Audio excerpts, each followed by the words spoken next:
Hello everyone, હું Soni Disha chemistry faculty of Brightmate institute તરફથી તમારા બધાનું સ્વાગત કરું છું. આજે આપણે ધોરણ 12નો એક ટોપિક વિશે સમજીશું, જેનું નામ છે અમાઇન સંયોજનની બનાવટ.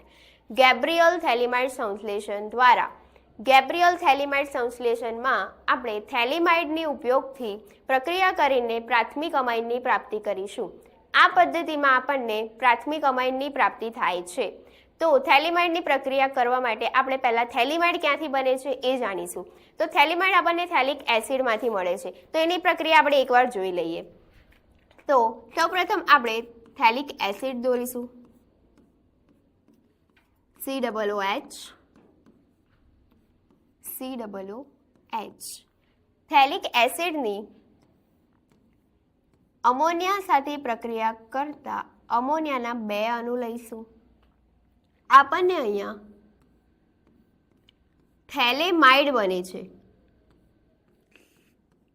COONH2NH2. આ છે આપણો થેલેમાઇડ.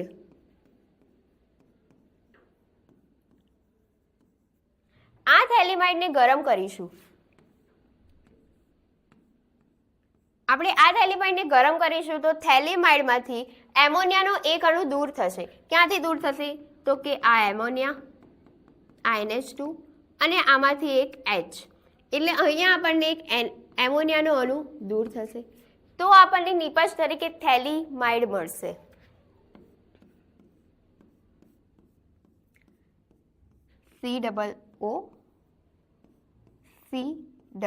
COON અને H. કેમ અને N અને H? કેમ કે અહીંયાથી એક એમોનિયાનો અણુ દૂર થઈ ગયો હતો. તો આ છે આપણું થેલિમાઇડ.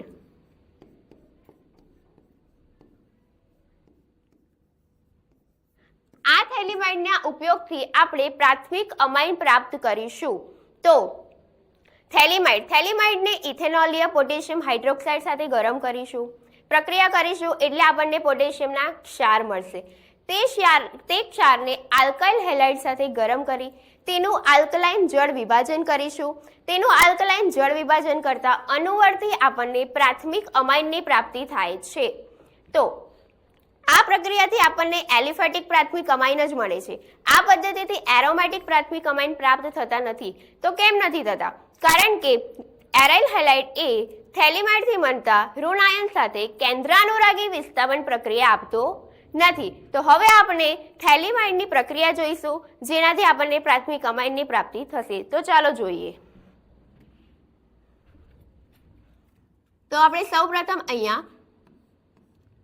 થેલિમાઇડ દોરીશું. થેલિમાઇડનું આપણે સંયોજન આગળ જોઈ લીધું.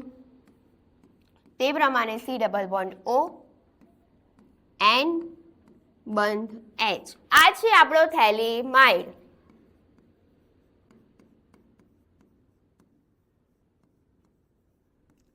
થેલિમાઇડની પ્રક્રિયા પોટેશિયમ હાઇડ્રોક્સાઇડ સાથે કરીશું. તો આપણે પોટેશિયમ હાઇડ્રોક્સાઇડમાં અહીંયા લઈશું KOH.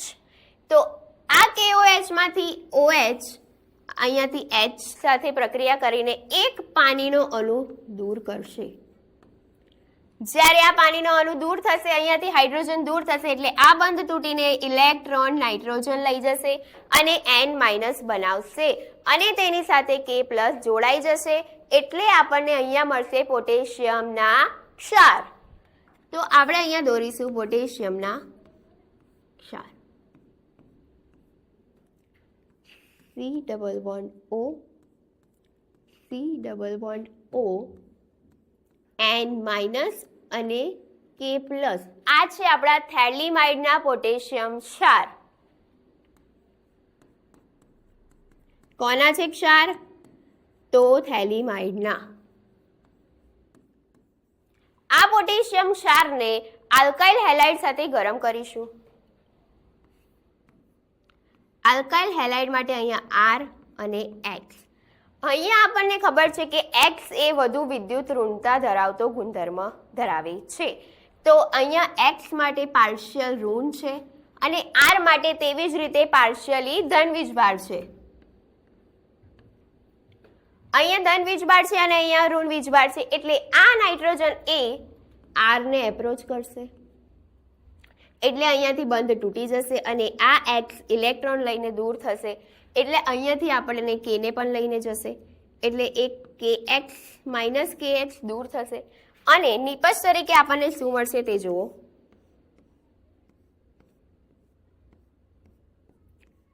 C double bond O, C double bond O, N અને બંધ R.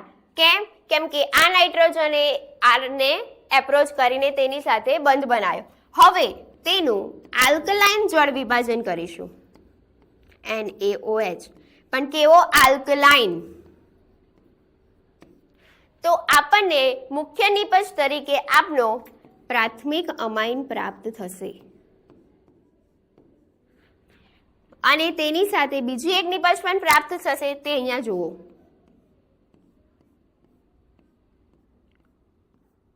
C double bond O, C double bond O, O minus Na plus, O minus Na plus. તો આ આપણો પહેલા તો અહીંયા પ્રાથમિક અમાઇન પ્રાપ્ત થઈ ગયો, જે આપણી મુખ્ય નિપજ છે. શેમાંથી પ્રાપ્ત થયો? થેલીમાઇડમાંથી. Okay, thank you.